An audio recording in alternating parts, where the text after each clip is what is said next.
गाड़ियों को इलेक्ट्रॉनिक किया जाए, बिजली पर गाड़ियां चलें जो ना सिर्फ पेट्रोल और डीजल की कीमतों में कमी का बायस बने बल्कि दुनिया भर में इन्हें माहौल दोस्त भी तस्वुर किया जाता है कि हम इस तरह से फ़ज़ाई आलूदगी से बच सकते हैं।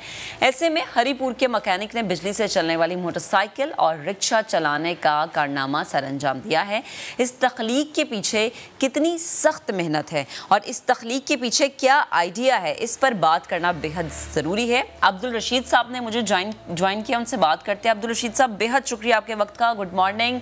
कहिएगा, आपने डिग्री कहाँ से हासिल की और सबसे पहले तो वही बात कि आइडिया आया कहाँ से कि इलेक्ट्रॉनिक मोटरसाइकिल और रिक्शा बनाया जाए और आवाम को ये आइडिया दिया जाए कि मोटरसाइकिल और रिक्शा भी इलेक्ट्रॉनिक हो सकता है? बिस्मिल्लाहिर्रहमानिर्रहीम।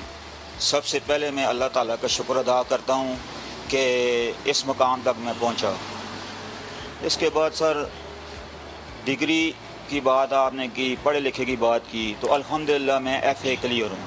अच्छा। तो नित नए एक्सपेरिमेंट करता रहता हूँ। आने वाला जो दौर है वो इलेक्ट्रिक का दौर है, हर चीज़ इलेक्ट्रिक पे तब्दील हो गई है।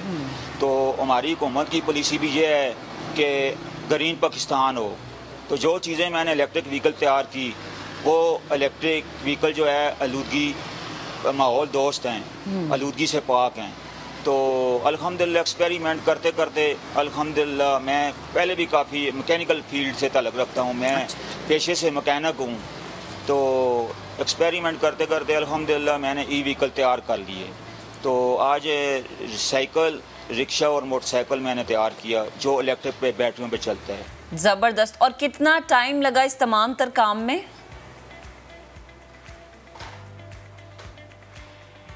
जी, टाइम की बात है सर, सबसे पहले मैंने इसकी थ्योरी कंप्लीट की। अच्छा। जो 11 से 12 मंथ मेरे लगे थ्योरी कंप्लीट करने के बाद मैं प्रैक्टिकल पे आया। तो प्रैक्टिकल पे भी तो थ्योरी पे कम अज़ कम मेरा 1.5 से 2 साल का अरसा लगा। जो इलेक्ट्रिक व्हीकल मैंने तैयार किया, साइकिल से स्टार्ट लिया, फिर रिक्शे पे आया, अब इंशाल्लाह गाड़ियों पे प्रोग्राम है। और अब्दुल रशीद साहब, ये जो आपने तजुर्बात किए हैं, ये जो आपने मोटरसाइकिल रिक्शा बनाई इलेक्ट्रिक, तो इसमें किसी ने आपकी मदद की, कोई आपके साथ था या तन्हा ये सब कुछ आपने किया है? जी सर, थ्योरी मैंने तैयार की सबसे पहले, दिन रात मेहनत करके। उसके बाद प्रैक्टिकल पे आया। ज़ाहिर बात है प्रैक्टिकल पे अकेला बंदा जो है ना काफ़ी होता है। तो मेरी वर्कशॉप है, वर्कशॉप के जो मेरे स्टूडेंट हैं, मेरी टीम है, अल्हम्दुलिल्लाह उसने मेरा काफ़ी साथ दिया। दिन को हम वर्कशॉप पे काम करते थे, रात को टाइम निकाल के हम जो है कि व्हीकल का काम करते थे, इलेक्ट्रिकल व्हीकल का। तो कभी कभी हम सुबह भी हो जाती थी रात गुजर के। तो काफ़ी मेहनत के बाद हमें ये सिला मिला और हमने इलेक्ट्रिक व्हीकल अल्हम्दुलिल्लाह पूरी टीम ने मिल के तैयार किए। अच्छा, मुझे ये समझाएं कि बिजली पर चलने वाली मोटरसाइकिल और रिक्शा पेट्रोल या CNG पर चलने वाले मोटरसाइकिल और रिक्शे से कितने सस्ते हैं? जी सर, इलेक्ट्रिक व्हीकल तैयार करने का मकसद यही था कि मैंने सोचा कि इलेक्ट्रिक व्हीकल तैयार करें, इसका फ़ायदा क्या है और नुकसान क्या है। तो इलेक्ट्रिक व्हीकल पे मैंने काम स्टार्ट किया। तो इलेक्ट्रिक पे जो है कि जो फ्यूल CNG वाला रिक्शा, पेट्रोल वाला रिक्शा या गाड़ी जो 500 का फ्यूल जहाँ पे खाती है, वहाँ पे इलेक्ट्रिकल व्हीकल जो है कि चार्जिंग में 35 से 40 रुपए की बिजली सर्व करते हैं। तो रह गई बात कि मेंटेनेंस भी इसमें जो है ना कि वो कम होती है। तो गरीब दोस्त हैं ये इलेक्ट्रिक व्हीकल। तो मैंने ऐसी कोशिश की कि आम लोगों तक इस इलेक्ट्रिक व्हीकल की रसाई हो और कम पैसों में तैयार हो के आम लोग जो है इससे फ़ायदा उठा सकें। तो इसमें ना शोर है, ना शराबा है, ना कोई सल्फ है इसमें। जस्ट आप जो है कि स्विच ऑन करें और जैसे एक्सलेटर दें और ऑटोमेटिक मैंने बना दिया सारा निज़ाम ये वाला। तो इंशाल्लाह आगे आने वाले दौर में मज़ीद इंशाल्लाह इम्प्रूव करूँगा। मुझे उम्मीद है कि आगे चल के और इन पर इम्प्रूव होगी। अच्छा, ये आपने शोर की बात की ना, वैसे ये जो मोटरसाइकिल होती है उनके शोर से वैसे बड़ी उलझन सी हो जाती है ना कि दिमाग को लगती है। तो ज़रा नाजरीन के आसानी के लिए बताएं कि इस मोटरसाइकिल रिक्शे को कितने देर में हम चार्ज कर सकते हैं, कितने घंटे लगते हैं?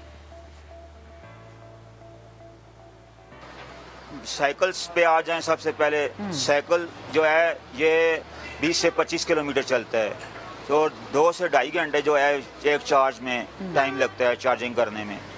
तो ये हाइब्रिड साइकिल है, इसको आप पैडल से भी चला सकते हैं और इलेक्ट्रिक से, एक्सीलेटर से, थ्रॉटल से भी इसको चला सकते हैं।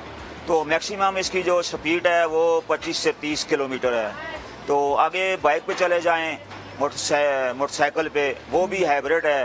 हाइब्रिड से मुराद है कि पेट्रोल पे भी चलता है, अगर चलाना चाहें तो बैटरियों पे भी चलता है। तो बैटरियाँ जो है वो 3 से 4 घंटे में फुल चार्ज होती हैं। तो ये 40 से 45 किलोमीटर तक तकरीबन ये सफ़र कर सकता है, 40 से 45 किलोमीटर तक जा सकता है। अच्छा। तो आगे चले जाएं, रिक्शा है, ये फुल इलेक्ट्रिक है।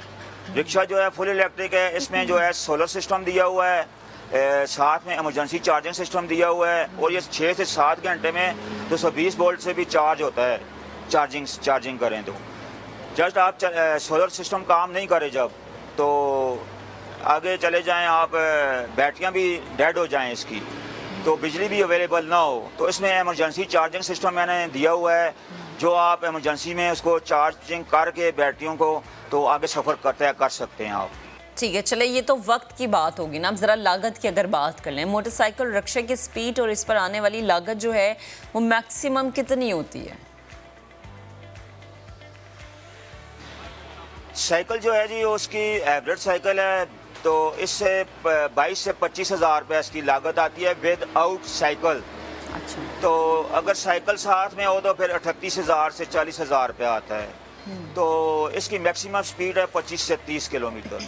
आगे मोटरसाइकिल पे चले जाएं तो वो हाइब्रिड है, तो वो जो है उसकी स्पीड मैक्सिमम 45 से 50 किलोमीटर है, तो उसकी लागत है 55 से 60 हज़ार रुपये आती है विद आउट मोटरसाइकिल। तो आगे रिक्शे पे चले जाएं, रिक्शा जो है कि इसकी मैक्सिमम स्पीड है 50 से 55 किलोमीटर स्पीड है इसकी, और इसकी लागत जो आती है जी वो 1,80,000 से 2 लाख रुपये तक आती है विद आउट रिक्शा। ठीक है अब्दुल रशीद साहब, बेहद शुक्रिया आप